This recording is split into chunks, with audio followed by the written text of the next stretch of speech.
Nih Kak, boleh Kakak jelasin nggak sih Kak secara garis besarnya aja lah gitu ya, jurusan fisika di ITB gitu Kak. Oke. Kalau di ITB itu fisikanya itu sebenarnya fisika di universitas lain sih, tapi bedanya itu kalau di ITB itu bukan pendidikan, jadi fisika biasa gitu, fisika murni gitu. Nah, untuk fisika murni itu sendiri tuh dia tuh dibagi menjadi beberapa kakak atau kelompok keahlian kalau di fisika tuh bilangnya gitu. Nah, itu tuh kalau di fisika ITB itu ada tujuh kelompok keahlian.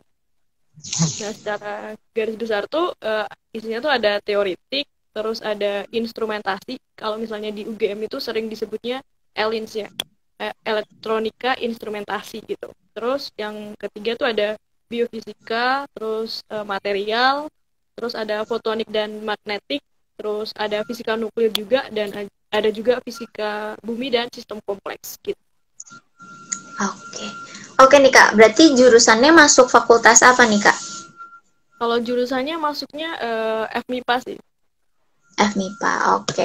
Nah ini nih Kak, untuk pembelajarannya, praktikum nih Kak, kan nggak akan jauh-jauh ya kayak sama praktikum. Bisa diceritain nggak sih Kak praktikumnya itu kalau di labnya seperti apa, atau misalnya bahkan ada praktikum di luar lab gitu Kak, boleh diceritain Kak? Oke. Kalau di ITB itu untuk praktikumnya ya, tiap semester. Kan kalau di ITB itu agak beda sama universitas yang lain.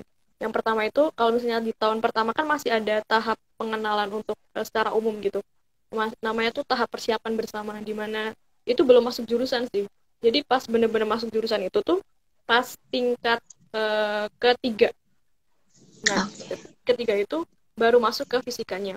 Nah, untuk praktikumnya itu sendiri tiap semester itu tuh beda-beda. Ada praktikumnya tuh hampir mirip dengan jurusan teknik yang lain gitu.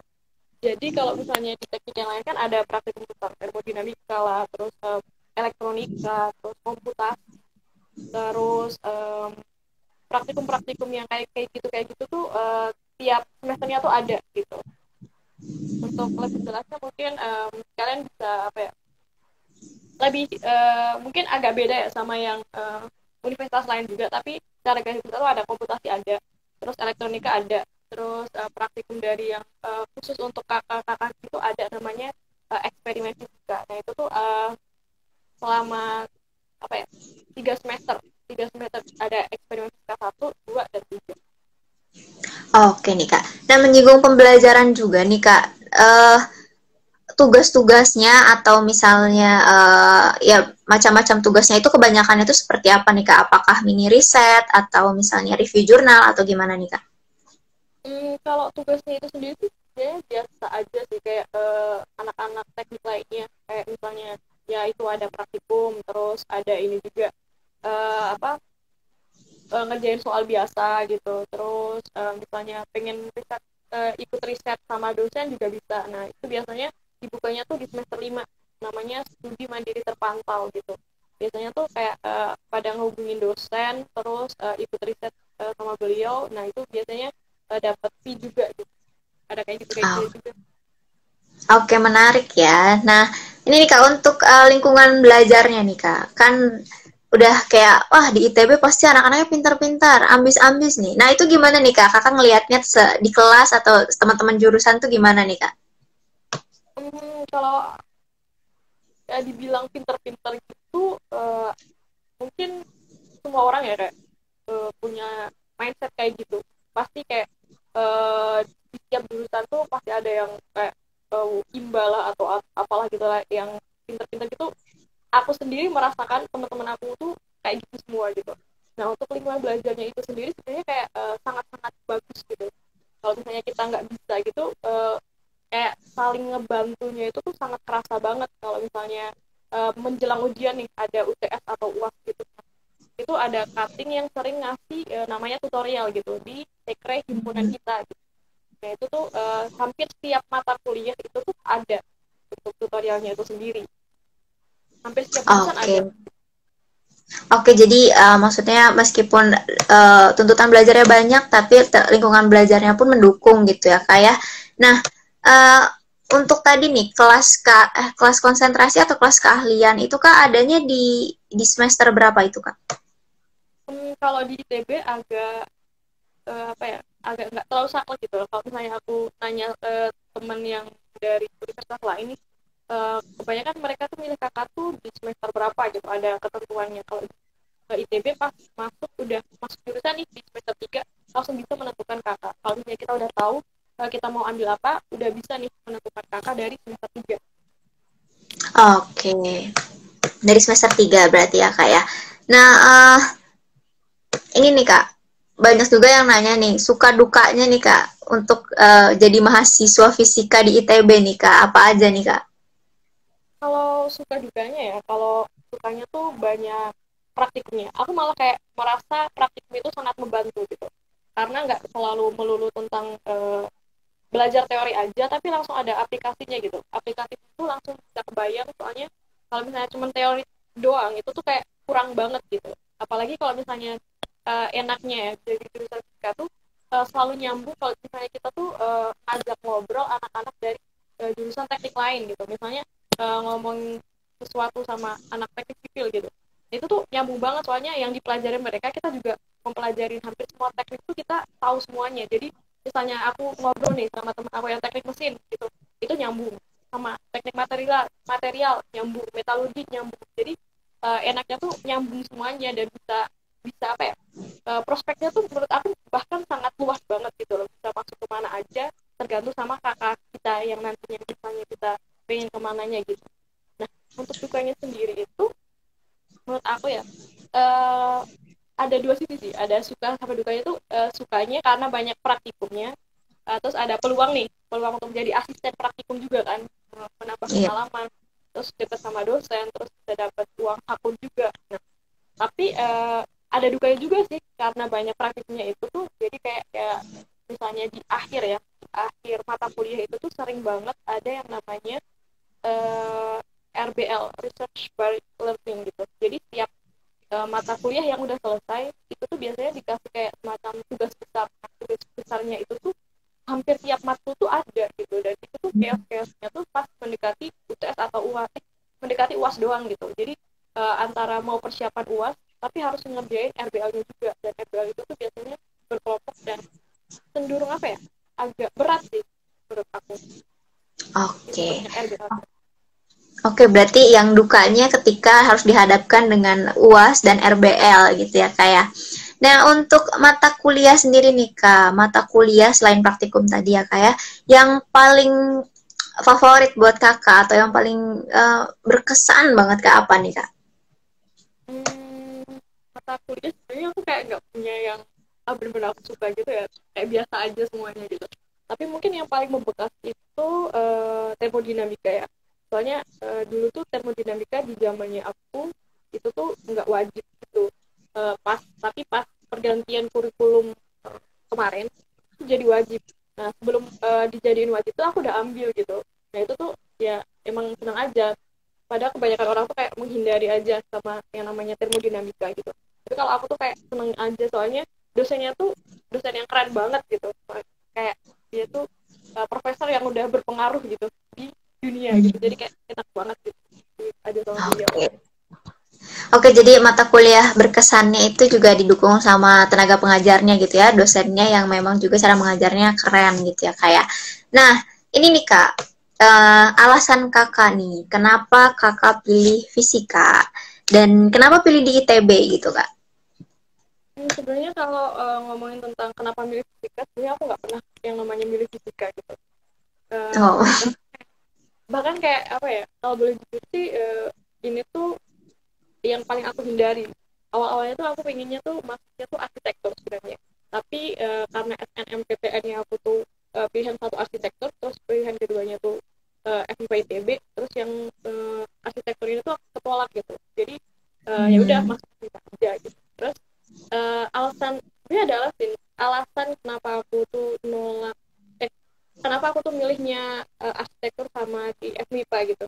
Soalnya ya itu inginnya tuh kayak menghindari yang namanya fisika gitu. Soalnya kalau di arsitektur kan fisikanya dikit gitu. Kalau di FMIPA kan kalau misalnya ambil selain fisika kan nggak bakalan ketemu sama fisika gitu. Nah, tapi apa ya, karena di tahun pertama karena aku ketolak nih, ketolak arsitektur gitu, rasanya kayak tertampar karena apa ya, nggak ada yang namanya motivasi untuk belajar. Jadi kayak akademik aku tuh jelek banget di semester 1 karena ya itu kayak galau gitu loh, kenapa sih SAPPK atau arsitektur tuh nolak aku gitu, jadi kayak nggak ada motivasi untuk kuliah awalnya kayak gitu. Nah, karena habis itu tuh IP keluar gitu kan, IP keluar terus ternyata dapet nilai jelek nih gitu.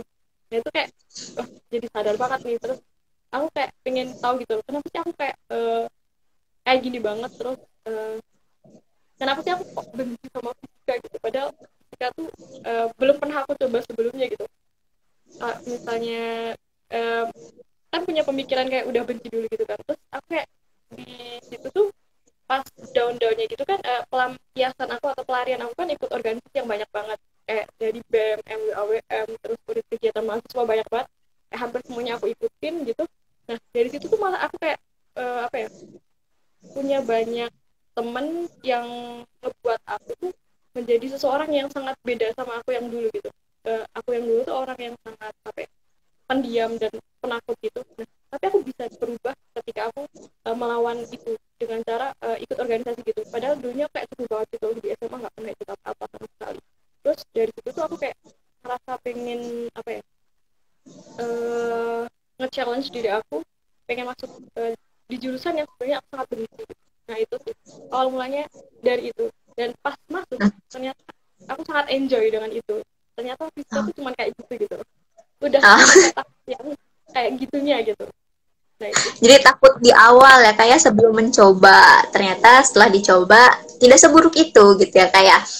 Nah Malah ini nih enjoy. kak, untuk jalur masuknya sendiri, ini kak kakak dulu keterima lewat jalur masuk apa nih kak? Aku dulu SNMPTN. SNMPTN. Nah untuk di FPMIPA sendiri ITB gitu ya, ada berapa jalur masuk atau misalnya adakah jalur mandirinya atau jalur yang lain nih kak? Boleh kakak sharing juga misalnya ada website yang bisa dikunjungi sama adik-adiknya nih kak? hmm.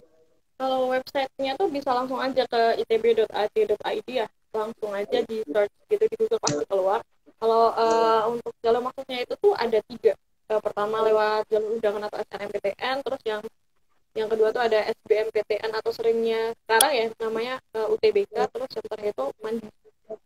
Oke, jadi teman-teman nanti bisa langsung cek websitenya ITB dan cek terus supaya nggak ketinggalan info atau nggak salah info gitu ya. Nah ini nih kak, untuk mabanya, untuk adik-adik yang sudah masuk nih, yang angkatan 2020, ada nggak sih kak tips nih kak untuk mereka bisa bertahan di fisika nanti kalau misalnya mereka udah mau ngambil fisika gitu ya, bertahan di fisika selama 4 tahun juga secara organisasi juga aktif gitu nih kak. Tips untuk yang masuk jurusan fisika, tipsnya sebenarnya cuma satu sih. Eh, Apa ya, semangat aja sih, tipsnya cuma semangat, terus apa ya, nikmati aja gitu, nikmati sama prosesnya gitu. Kalau misalnya kita udah seneng nih sama prosesnya, menikmati tiap prosesnya, walaupun mungkin ada yang merasa itu berat, ada yang merasa bisa aja, atau ada yang merasa gampang gitu ya. Kalau misalnya udah menikmati itu, menurut aku ya kita bakal lebih kayak enjoy dalam menjalani itu. Terus kedua, jangan apa ya, malu untuk bertanya. Kalau misalnya nggak bisa ya udah langsung minta bantuan aja, misalnya sama temen atau sama kakak kelas gitu kan. Terus banyak-banyak cari relasi aja sih, um, dengan cara mengikuti organisasi lah, walaupun kita misalnya anak fisika nih, uh, tidak menutup kemungkinan untuk bisa kenal sama orang-orang yang ada di luar fisika. Dari banyaknya organisasi kayak gitu tuh aku kayak dapat banyak efeknya gitu loh. Aku hampir punya temen dari semua jurusan di ITB, terus sampai yang S2 S3 pun aku punya kenalan gara-gara banyak ikut organisasi gitu. Oke, oke tuh teman-teman tipsnya bisa dicoba gitu ya buat maba-mabanya. Nah untuk prospek kerja nih kak, prospek kerja jurusan fisika ITB ini kemana aja nih kak? Boleh kakak ceritain nggak nih kak? Hmm. Kalau ngomongin tentang prospek kerja ya, mungkin tahun 2020 ini atau beberapa tahun ke depan itu sangat bakalan berbeda sama prospek kerja yang apa ya, stigma yang ada di masyarakat dulu gitu. Sekarang itu kayak banyak banget orang yang kerjanya tuh sangat melenceng dengan jurusan yang diambil gitu. Kalau misalnya kita ngomongin tentang jurusan fisika itu sendiri, prospek kerjanya kemana, kalau ngomongin yang fisika ya, walaupun ini sangat membuka kesempatan banget untuk siapa aja tuh bisa masuk ke perusahaan mana aja yang kita pinginin, tanpa memandang latar belakangnya gitu. Kalau misalnya ngomongin yang fisika nih, kalau alumni dari fisika ITB ada yang kerjanya di pertambangan gitu, ada yang di dunia elektronika kayak gitu tuh banyak juga, di perbankan, terus jadi dosen, terus di perusahaan-perusahaan yang misalnya startup gitu, Shopee lah, terus apalah gitu, banyak banget banget gitu. Oke. Oke, jadi untuk prospek kerjanya memang ya di zaman sekarang gitu ya, akan tidak akan selalu mengikuti dengan latar belakang jurusan gitu ya, kayak akan terbuka lebar sekali. Nah ini nih Kak, untuk rencana atau harapan Kakak nih, jangka pendek boleh nih Kak, atau jangka panjangnya bisa sharing sama kita Kak? Mungkin kalau jangka yang terdekat nih, kan habis ini kan insya Allah bakal lulus nih 2021. Nah itu pengennya sih, rencananya pengennya apa ya, main-main dulu sih, habis lulus pengennya main-main, cari cari pengalaman sebanyak-banyaknya, terus pengen explore dulu yang pengen dieksplor, terus habis itu pengennya lanjut lagi, lanjut sekolah lagi. Oke, semoga rencananya lancar ya Kak ya, bisa lulus di tahun 2021 dengan mudah gitu ya, dengan lancar juga gitu. Amin. Nah ini nih Kak, ada beberapa pertanyaan. Ada satu pertanyaan yang masuk di kolom komentar. Bisa nih, katanya apa nih? Kak, emang kalau di ITB jalur mandiri bisa minta kompensasi UKT ya? Kalau bisa gimana caranya Kak? Nah ini Kakak tahu nggak kan nih Kak perihal ini? Kan jalur mandiri TB itu kalau nggak salah tuh bukanya baru 2 tahun yang lalu ya, baru mungkin untuk tahun ini tuh baru ketiga kali. Nah untuk kompensasi UKT, setahu aku tuh setiap jalur tuh bisa, setahu aku ya. Kalau di ITB tuh pokoknya jangan kayak takut untuk tidak bisa kuliah karena nggak ada biaya gitu. Di ITB itu sangat banyak banget yang namanya beasiswa, beasiswa dari beasiswa yang ITB-nya sendiri, beasiswa dari pemerintah, perusahaan, alumni, terus yayasan gitu tuh banyak banget. Bahkan saking banyaknya nih, mereka tuh sampai bingung gitu loh mau kasih beasiswa tuh dalam bentuk apa. Soalnya kalau misalnya dalam bentuk uang gitu tuh udah sangat biasa. Bahkan ada beasiswanya itu tuh dikonvert dalam bentuk makan gitu loh. Jadi ada beasiswa makan siang kalau di ITB namanya. Dengan cara kasih KTM aja nih di kantin, terus ya udah kita dapat makan siang tuh gratis. Ada juga beasiswa tempat tinggal gitu, saking banyaknya, dan mereka tuh malah bingung gitu.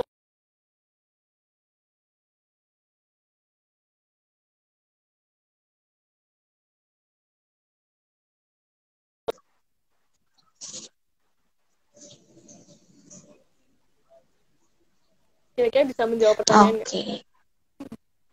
Oke nih, jadi teman-teman nih yang misalnya juga memikirkan di finansial gitu ya, jangan jangan takut duluan gitu ya, karena ITB ternyata mempunyai banyak cara gitu ya untuk memfasilitasi adik-adiknya, maksudnya mahasiswa-mahasiswanya gitu. Nah ini nih Kak, masih ada pertanyaan katanya. Oh, kakaknya dari SMA mana? Nilai rapot pas SNMPTN berapa nih Kak untuk bisa masuk FMIPA nih Kak? Nilai rapot SNMPTN-nya nih. Oke. Aku dari SMA Negeri 1 Temanggung ya. Temanggung itu di Jawa Tengah. Di Jawa Tengah. Terus kalau misalnya ditanya nilai raportnya berapa untuk SNMPTN, eh, kalau nggak salah inget tuh rata-rata tuh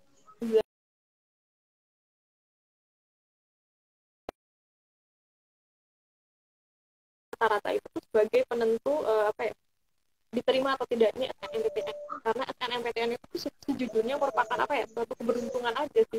Setiap orang tuh bisa dapet, asalkan kayak apa ya, emang kalau misalnya rezekinya ya udah dia bakalan dapet gitu. Soalnya emang rahasia dari SNMPTN itu tuh cuma Tuhan aja yang tahu gitu. Menurut aku tuh kayak gitu.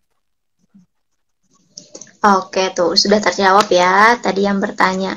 Nah, ini nih Kak, berhubungan juga nih tentang masih maksudnya siswa-siswa yang masih SMA, adakah tips gitu Kak supaya yang udah berniat nih untuk masuk FPMIPA ITB, kalau anak-anak SMA-nya, camaba-camabanya, ada nggak sih Kak tips supaya mereka bisa keterima atau supaya mereka tetap semangat nih ngejar jurusan yang mereka mau ini nih Kak? Kalau ngomong tentang tips ya untuk yang pengen masuk ke FIPA ITB, kalau misalnya sekarang kelas 12 nih, nah terus kan udah tahu nih jalur untuk masuk ITB itu ada SNM, UTBK, sama UM. Nah, menurut aku ya, SNM itu tuh jangan kayak terlalu berharap. Aku aja dulu kayak ya udah daftar-daftar aja gitu. Terus ya udah habis daftar ya udah kayak fokusnya tuh dari awal emang udah fokus ke belajar SBMPTN.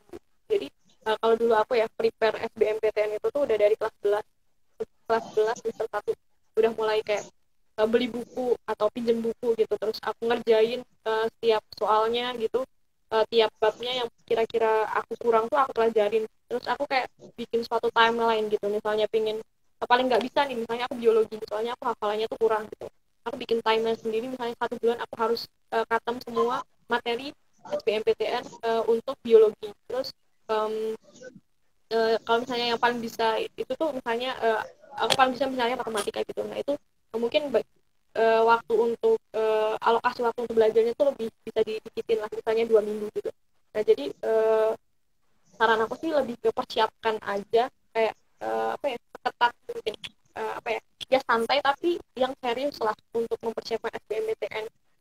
Soalnya kan kalau misalnya untuk SBMPTN nggak dapet kan bisa pakai nilai SBMPTN untuk daftar ke UM-nya.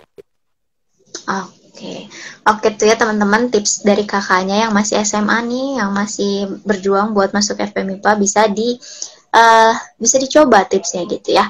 Nah karena juga waktunya sudah mepet ya kayak sepertinya juga kita sudahi dulu live session hari ini ngobrol-ngobrolnya, meskipun mungkin banyak yang ingin diceritakan tapi karena durasinya juga sedikit jadi kami mohon maaf cuma bisa sedikit yang kakak ceritakan pada teman-teman semuanya gitu ya. Nah sebelumnya nih kak, boleh nih kakak mau closing statement atau mau pamitan sama teman-temannya yang udah gabung sama live session kita nih kak? Oke, mungkin untuk close statement-nya tuh kalau misalnya ya pengen banget nih masuk ITB walaupun jurusan apa aja, nih tips dari aku tuh persiapkan SBMPTN sebaik mungkin. Bikin timeline yang kira-kira kalian banget dan dengan apa ya tipe belajar kalian banget. Terus latihan aja, banyak latihan dari soal-soal SBMPTN dengan cara kasih timing. Misalnya SBMPTN tuh berapa jam, 3 jam atau 4 jaman gitu. Nah itu ya udah kerjain soal semuanya, terus kalian nanti nilai aja kira-kira tuh apa yang kurang dari kalian, terus evaluasi, terus belajar lagi. Oke, tuh teman-teman tipsnya lakukan gitu ya untuk bisa masuk ke FMIPA ITB gitu ya Kak. Nah, kami dari tim Intip Kuliah juga mengucapkan sangat-sangat berterima kasih buat kakaknya yang sudah mau meluangkan waktunya nih Kak untuk ngobrol-ngobrol sebentar atau sharing-sharing sama kita ya Kak ya. Sama-sama. Oke. Oke nih Kak, akan saya tutup obrolan hari ini. Terima kasih Kak. Assalamualaikum warahmatullahi wabarakatuh.